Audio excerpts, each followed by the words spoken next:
Assalamualaikum warahmatullahi wabarakatuh.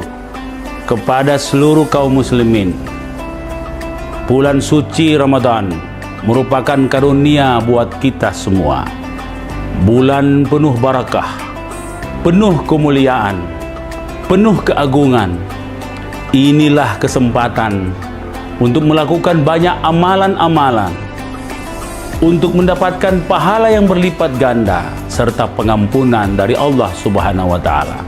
Saya Muhammad Ramdan Pomanto, Dani Pomanto, Wali Kota Makassar, beserta seluruh keluarga dan seluruh jajaran pemerintah Kota Makassar mengucapkan mohon maaf lahir dan batin jika ada salah kata, dan mengucapkan selamat menunaikan ibadah puasa 1445 Hijriah.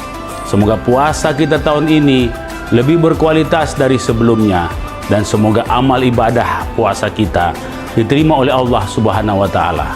Terima kasih. Wassalamualaikum warahmatullahi wabarakatuh.